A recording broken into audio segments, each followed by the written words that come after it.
Hello students, welcome to my YouTube channel learning time. आज हम करने जा रहे हैं chapter 5 arithmetic progression class 10। Arithmetic progression start करने से पहले आप इसके कॉन्सेप्ट को समझिए। होता क्या है arithmetic progression? Arithmetic progression means आपको कोई पैटर्न दिया होगा, वो पैटर्न फॉलो करो। मीन्स कोई भी सीरीज है, उस सीरीज में अगर कोई पैटर्न फॉलो हो रहा है तो मीन्स वो एपी है। जैसे आप नेचर का एग्जांपल से समझिए। जैसे नेचर में देखिए, नेचर में जैसे फ्लावर्स है, फ्लावर्स का एक पर्टिकुलर पैटर्न होता है। लोटस का अलग पैटर्न है, सनफ्लावर का अलग पैटर्न है, हनीकॉम्ब है, उसमें भी एक पैटर्न में अरेंज होते हैं। जैसे कॉर्न है, कॉर्न में जो दाने होते हैं या गेहूं की जो बालियाँ होती है उसमें दाने होते हैं, वो एक पैटर्न में अरेंज होते हैं। इसी तरह नेचर में बहुत सारे एग्जाम्पल्स हैं। जैसे पत्तियां हैं पेड़ों की, वो एक उनमें जो वेन्स होती है उनका एक पर्टिकुलर पैटर्न होता है। सभी प्लांट्स की अलग अलग पैटर्न होता है सभी पत्तियों में। तो मीन्स नेचर में भी पैटर्न फॉलो हो रहा है। इसी तरह जो नंबर्स होते हैं उसमें भी एक पैटर्न होता है। जैसे कोई भी सीरीज है, किसी भी सीरीज का एग्जाम्पल ले लीजिए। जैसे कोई सीरीज है, दिया हुआ है आपको 50, 100, 150। इसी तरह आगे आपको कोई नंबर नहीं दिया होगा, आपको नेक्स्ट नंबर लिखना है, तो आप नेक्स्ट नंबर आसानी से लिख सकते हैं क्योंकि इसमें 50, 100, 150 तो 50 प्लस होता जा रहा है। इसी तरह और कोई भी एग्जांपल है, जैसे -10, -9, -8, -7। ये भी एक पैटर्न है। तो मतलब एक नंबर डिक्रीज हो रहा है, तो इसमें 50 नंबर इंक्रीज हो रहा है। इसी तरह कोई जैसे 5, 10, 15, इसमें 5 नंबर इंक्रीज हो रहे हैं। इसी तरह मीन्स कोई भी सीरीज हो सकती है, तो उन सीरीज में कोई पर्टिकुलर पैटर्न फॉलो हो रहा होता है। अगर वो पैटर्न आप देखो तो उनमें अगर वो जो डिफरेंस है वो सेम आ रहा है, तो मीन्स वो एपी है, अर्थमेटिक प्रोग्रेशन है। तो अर्थमेटिक प्रोग्रेशन में एक्सरसाइज आज हम कर रहे हैं 5.1 एक्सरसाइज। 5.1 में फर्स्ट क्वेश्चन आपको गिवन है, In which of the following situation does the list of number involved make an arithmetic progression? हम जो बुक कर रहे हैं वो एनसीईआरटी फॉलो कर रहे हैं। एनसीईआरटी की जो बुक है उसकी एक्सरसाइज 5.1 है। तो इसमें आपको बताना है जो ये सिचुएशन दी हुई है, इन सिचुएशन में अर्थमेटिक प्रोग्रेशन है या नहीं। तो फर्स्ट क्वेश्चन है, a taxi fare after each kilometer when the fare is ₹15 for the first kilometer and 8 for each additional kilometer। Means जो स्टार्टिंग में फर्स्ट किलोमीटर है उसका जो फेयर है 15 है, और जो additional the taxi fare each kilometre when fair is ₹15 और first kilometre. Fair for first kilometre कितना दिया हुआ है? फेयर फॉर फर्स्ट किलोमीटर शुरू में जो स्टार्टिंग का फेयर है वो दिया हुआ है ₹15। उसके बाद 8 रुपए हर किलोमीटर पे इंक्रीज हो रहे हैं। फेयर कितना इंक्रीज हो रहा है?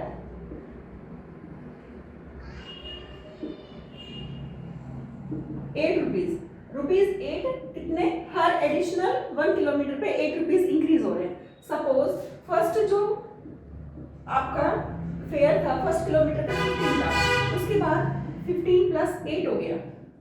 उसके बाद नेक्स्ट जो होगा 15 + 8, उसमें 8 फिर से प्लस हो जाएगा। मींस हर बार जो नंबर आएगा उसमें एक नया नंबर 8 प्लस होता जा रहा है। उसके बाद क्या होगा? 15 + 8 + 8 + 8 3 बार ऐड हो जाएगा। मींस इसमें 2 बार ऐड करके जो नंबर आया था उसमें एक बार और 8 ऐड हो जाएगा। मीन्स जितने भी किलोमीटर इंक्रीज होंगे हर किलोमीटर पे ₹8 इंक्रीज हो जाएगा। तो जब आप एपी निकालते हैं तो उसमें एक सीरीज होती है। फर्स्ट नंबर जो होता है वो ए होता है, सेकंड होता है a + d, फिर होता है a + 2d, फिर होता है a + 3d। इस तरह ये पैटर्न होता है एपी में। फर्स्ट नंबर a है 15, तो फर्स्ट नंबर 15 ए हो गया। नेक्स्ट नंबर है a + d। 15 + d क्या है? Common difference. कॉमन डिफरेंस इसमें दिया हुआ है 8। 15 + 8 कितना नंबर आ गया? 23। नेक्स्ट नंबर है a + 2d। a + 2 × d। d कितना है? क्योंकि हर बार 8 इंक्रीज हो रहा है तो 8 का डिफरेंस आ रहा है, तो a ये जो d है कॉमन डिफरेंस 8 हो जाएगा।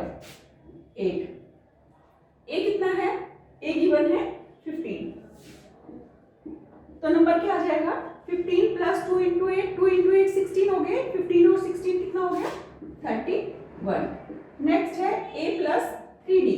a है 15 प्लस 3d। d कितना दिया हुआ है 8। 8 3 जा 24। 24 एंड 15 कितना हो गया 24 और 15 39 हो गया। तो नेक्स्ट नंबर आ गया 39। AP क्या बन गया 15 23 31 39। तो इसमें D कितना आया सब में 8 8 8 सेम D आ रहा है। 15 और 8 23 23 और 8 31 31 और 8 39 सब में D सेम आ रहा है। मींस सब में D अगर आपका सेम आ रहा है तो वो AP है। फर्स्ट क्वेश्चन में आपको ये बताना है ये AP है या नहीं। तो D सेम आ रहा है तो means this is the AP, मतलब ये अरिथमेटिक प्रोग्रेशन है। फर्स्ट पार्ट हो गया ये। सेकंड पार्ट में आपको दिया हुआ है the amount of air present in cylinder when A vacuum pump remove 1/4 of air remaining in the cylinder eight A time.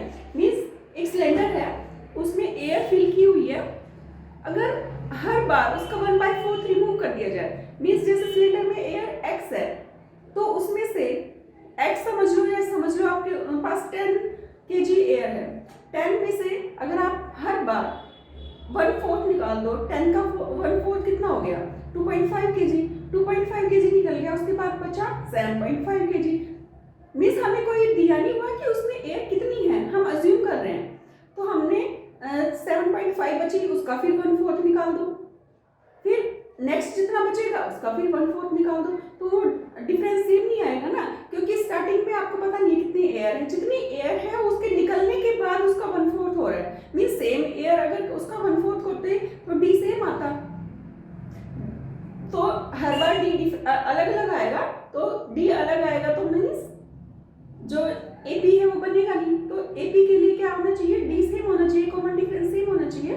तो सेकंड क्वेश्चन आप कैसे करेंगे, सिलेंडर में एयर x है, x का 1/4 आपको रिमूव करना है, तो x का x/4 इसको रिमूव करेंगे तो कितना आ जाएगा 4x माइनस x, तो 3x/4 आ गया।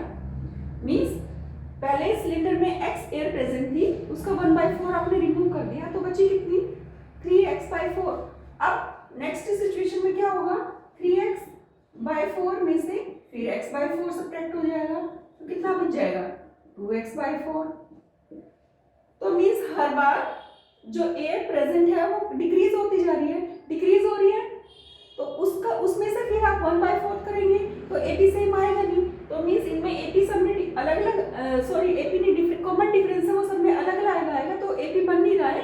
तो इसमें क्या लिखेंगे no AP form, no arithmetic progression या नो AP फॉर्म। इस तरह की सिचुएशन में जिसमें D सेम नहीं आ रहा तो उसमें कोई AP नहीं बनेगा।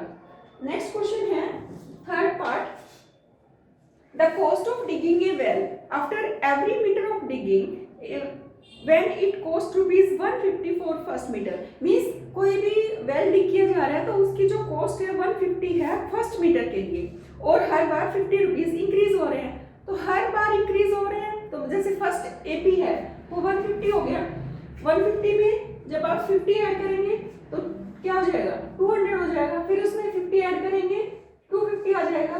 तो मींस हर बार जो AP है वो एक सेम पैटर्न फॉलो कर रहा है, सेम नंबर इंक्रीज हो रहा है। तो फर्स्ट उसमें कॉस्ट क्या है 150, 150 में हर बार ₹50 इंक्रीज हो रहे हैं, तो 150 प्लस 50। नेक्स्ट में ये A हो गया, A प्लस D, फिर A plus 2D, A plus D, A plus 2D करेंगे। तो इसमें डिफरेंस हर बार 50 ही है ना, क्योंकि हर बार ₹50 इंक्रीज हो रहे हैं। तो 150 प्लस 2 इंटू 50 100, तो कितना आ गया 100 और ये 250 आ गया। तो मीन्स 150 200 250 फिर 300 आ जाएगा। इस तरह D सब में सेम आ रहा है, तो D कितना आ गया D इज इक्वल टू ₹50। जब आपका D सेम है सब में तो means yes AP is formed. AP बन रहा है ना इसमें, क्योंकि सब में D सेम आ रहा है। इस तरह नेक्स्ट सिचुएशन दी हुई है फोर्थ पार्ट में है amount of money in A account every year when ₹1000 is compound interest 8% per annum. आपको सिंपल इंटरेस्ट और कंपाउंड इंटरेस्ट तो पता ही होगा। सिंपल इंटरेस्ट में मीन्स जो आप स्टार्टिंग में पी लेते हो, प्रिंसिपल लेते हो, वो सेम रहेगा हर बार। लेकिन कंपाउंड इंटरेस्ट में क्या होगा, फर्स्ट ईयर जो आपका पी दिया होगा जैसे 1000 रुपीज है, तो नेक्स्ट ईयर क्या होगा, 1000 में जो इंटरेस्ट आया वो ऐड हो जाएगा, तो पी डिफरेंस हो जाएगा, प्रिंसिपल डिफरेंस हो जाएगा, तो कंपाउंड इंटरेस्ट हर बार चेंज आएगा। मीन्स उनका जो जब आपका प्रिंसिपल सेम रहेगा तभी तो इंटरेस्ट सेम आएगा, तो पी भी चेंज हो रहा है तो इंटरेस्ट भी अलग अलग आएगा। तो इसमें क्या होगा, कंपाउंड इंटरेस्ट है तो कंपाउंड इंटरेस्ट में प्रिंसिपल हर बार अलग होगा, तो हर ईयर या क्वार्टरली ईयरली जिस तरह भी इंक्रीज होगा वो हर बार अलग होगा। तो अलग होने की वजह से क्या होगा, डी सेम नहीं आएगा, डी सेम नहीं आएगा तो कोई पैटर्न नहीं बनेगा, पैटर्न नहीं बनेगा तो मीन्स एपी नहीं है, तो फोर्थ पार्ट में एपी नहीं है। इसी तरह इस सिचुएशन को लिख सकते हो, पहले आप कोई भी अमाउंट जो दिया हुआ है, जैसे इसमें 10,000 रुपीज डिपॉजिट किए हैं, 8% पर एनम से आप उसका कंपाउंड इंटरेस्ट निकाल लेंगे। फिर जो अमाउंट आएगा उस फिर नेक्स्ट ईयर वो जो प्रिंसिपल बन जाएगा उस प्रिंसिपल से उसमें ऐड होने के बाद इंटरेस्ट तो वो इंक्रीज हो जाएगा, तो मीन्स उससे next year compound interest different आएगा। जब डिफरेंट होगा तो एपी नहीं बनेगा। नेक्स्ट क्वेश्चन है सेकंड क्वेश्चन। सेकंड क्वेश्चन में आपको क्या करना है, write first 4 term of AP when the first term A and common difference D are given. A दिया हुआ है और डी दिया हुआ है और निकालना क्या है, आपको 4 टर्म्स निकालनी है and D is also 10। A भी 10 है, डी भी 10 है और A plus D, A plus 2d, a plus 3d, इस तरह ये सीरीज चलती है a प्लस 4d। तो आपको a दिया हुआ है, a 10 दिया हुआ है, तो 10 प्लस 10 कितना हो जाएगा, फिर 10 प्लस 2 इंटू 10, फिर 10 प्लस 3 इंटू 10, फिर 10 प्लस 4 इंटू 10। 10 का तो 10 ही रहेगा, 10 और 10 20, 10 2 जा 20, 20 प्लस 10 30, 10 3 जा 30, 30 प्लस 10 40, 10 4 जा 40, 40 प्लस 10 50। इस तरह क्या बन गया, एपी बन गया। तो आपको 4 टर्म और निकालनी है, फर्स्ट टर्म 10 हो गई, 1 2 3 4 टर्म और हो गई, तो इस तरह आप निकाल सकते हो। सेकंड पार्ट में a2 दिया हुआ, -2 दिया हुआ है, d0 दिया हुआ है। a is equal to 2, a is equal to -2 and d is equal to 0, d 0 दिया हुआ है, तो यही पैटर्न फॉलो होगा। फर्स्ट एपी में क्या होता है, फर्स्ट में टर्म क्या होती है a और सेकंड टर्म क्या होती है a plus d, third term a plus 2d, फिर a प्लस 3d, फिर a प्लस 4d। इस तरह 5 टर्म हो जाएंगे। फर्स्ट टर्म a कितना दिया हुआ है, -2, फिर -2 प्लस 0, फिर -2 प्लस 2 इंटू 0, फिर 3 प्लस 3 a -2 है, प्लस 3 इंटू 0, a कितना दिया हुआ है, -2 प्लस 4 इंटू 0, क्योंकि d0 दिया हुआ है, तो क्या हो जाएगा, -2 -2 -2 -2 और -2, सेम ही रहेगा पैटर्न।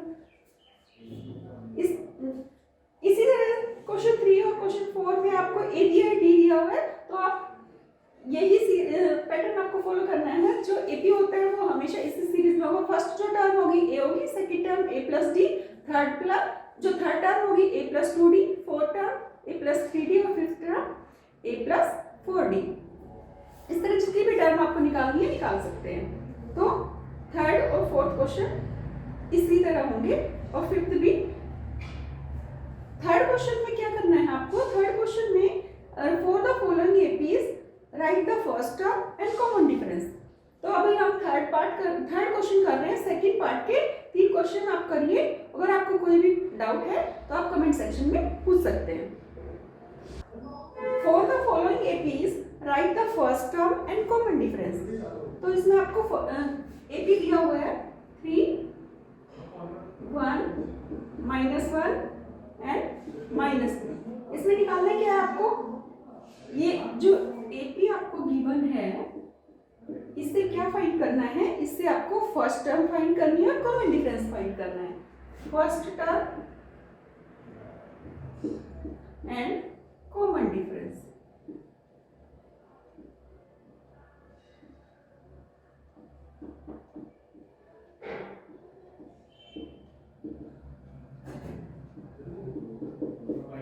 फर्स्ट टर्म इसमें क्या है, एपी में जो फर्स्ट नंबर होता है वो फर्स्ट टर्म हो गई 3।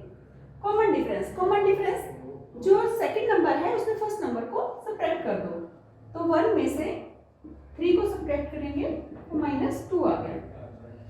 इसी तरह फिर -1 में से -1 करेंगे तो -2 आ गया।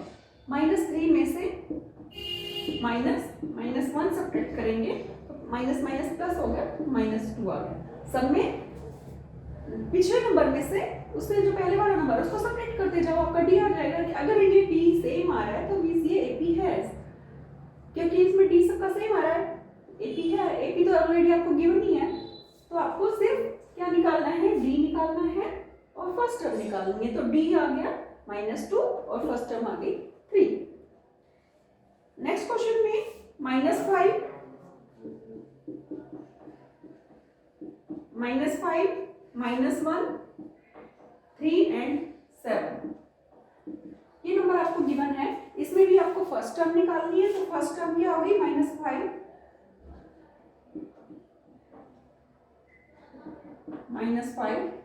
And common difference. Common difference D, ये कितना हो गया, -1 -5 माइनस प्लस हो जाएंगे। 5 में से 1 सब्ट्रैक्ट करेंगे तो क्या आ गया, 4। नेक्स्ट 3 में से -1 सब्ट्रैक्ट करेंगे तो 4। आपको सारे निकालने की जरूरत नहीं है, बस एक निकाल के दिखा सकते हो। मैं आपको समझाने के लिए चारों निकाल रही हूँ। देखो, जो सेकंड नंबर है उसमें से फर्स्ट नंबर को सब्ट्रैक्ट करो, फिर जो थर्ड नंबर है उसमें से सेकंड नंबर को सब्ट्रैक्ट करो, फिर जो फोर्थ नंबर है उसमें से थर्ड नंबर को सब्ट्रैक्ट करो। इस तरह आपका डी आ जाएगा। ठीक है। नेक्स्ट दो पार्ट हो गए हैं, 2 पार्ट आप खुद करिए। अगर आपको कोई डाउट अगर आपको कोई है तो आप कमेंट सेक्शन में पूछिए। अब हम कर रहे हैं 5.1 का क्वेश्चन 4।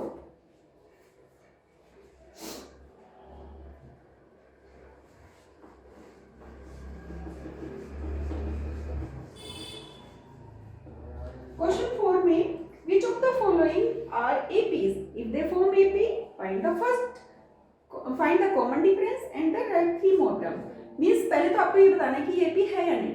AP है या नहीं कैसे पता चलेगा, आपको D निकालना पड़ेगा। D अगर सेम आ रहा है तो AP है। उसके बाद कॉमन डिफरेंस और उसकी 3 मोर टर्म्स, मीन्स जो टर्म दी हुई है AP दिया हुआ है उसके आगे 3 टर्म्स और लिखनी है। फर्स्ट 2, 4, 8, 16। क्वेश्चन 4 का फर्स्ट पार्ट। तो पहले तो ये देखो ये एपी है या नहीं।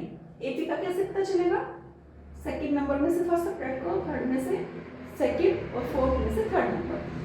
डी कितना आ रहा है इसका, 4 - 2 2 आ गया। नेक्स्ट 8 - 4 4 आ गया। फिर 16 - 8 8 आ गया। डी सेम आ रहा है, बिल्कुल नहीं आ रहा, तो क्या होगा, नो एपी। जब एपी नहीं है तो नेक्स्ट सीरीज हम लिख ही नहीं सकते। नेक्स्ट सेकंड पार्ट 2 5/2 2 5/2 3 और 7/2 3 7/2। डी कैसे निकालेंगे, डी निकालने के लिए आप क्या करते हैं, 5/2 में से 2 को सब्ट्रैक्ट करो तो 2 एलसीएम आ गया। 5 - 4 1/2 आ गया। नेक्स्ट थर्ड नंबर में से सेकंड नंबर फिर सब्ट्रैक्ट करो। 3 में से 5/2 सब्ट्रैक्ट करेंगे, 2 एलसीएम, 2 3 जा 6, 5, ये भी 1/2 आ गया। नेक्स्ट क्या है, 7/2 में से 3 सब्ट्रैक्ट करो, 7/2 माइनस 3, 2 एलसीएम आ गया, 7 माइनस 3 2 जा 6, 1/2, सबका डिफरेंस सेम आ रहा है, 1/2 1/2 1/2, मीन्स ये एपी है। तो एपी है तो हमें इसकी 3 नंबर और लिखने हैं। Yes, AP, this series form है एपी।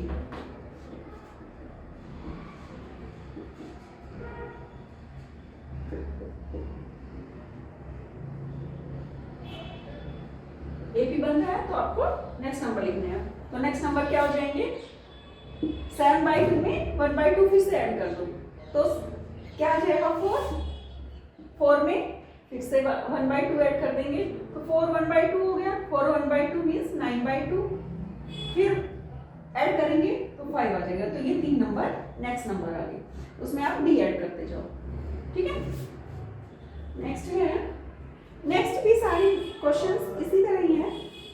मीन्स आपको पहले तो ये बताना है कि वो एपी है या नहीं, एपी है या नहीं वो कैसे पता चलेगा, डी सेम आ रहा है तो एपी है, अगर वो एपी है तो उसमें डी ऐड करते जाओ, नेक्स्ट 3 नंबर निकाल लो, सिंपल। इसी तरह आप इस एक्सरसाइज को कंप्लीट कीजिए, और अगर आपको कोई भी डाउट है तो आप मुझे कमेंट सेक्शन में पूछिए। आई होप ये वीडियो आपको अच्छा लगा होगा, अच्छा लगा तो लाइक कीजिए, सब्सक्राइब कीजिए और अपने फ्रेंड्स के साथ शेयर कीजिए। Thank you.